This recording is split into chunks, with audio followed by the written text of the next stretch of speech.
በመንግስት ባለፉት ጥቂት ዓመታት በሺህ የሚቆጠር የጤና ተቋማት ግንባታ እድሳት ተካሂዷል።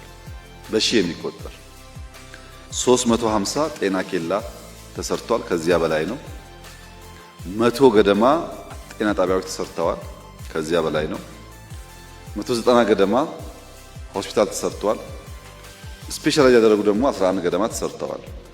15 ላቦች ተገንብተዋል። ያልነበሩ በየአካባቢ ያለውን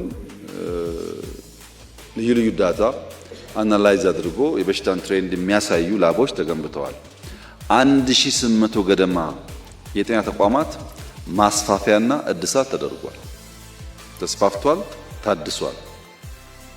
ከ1000 በላይ የጤና ተቋማት ውሃ የሌላቸው የሶላር ሲስተም የሌላቸው ገብቶላቸዋል። ከ1000 በላይ ባለፉት ጥቂት ዓመታት በድምሩ ከ6000 በላይ አዳዲስ ጤና ጣቢያ፣ ጤና ኬላዎች፣ ሆስፒታሎች ተገንብተዋል፣ ታድሰዋል፣ ተስፋፍተዋል።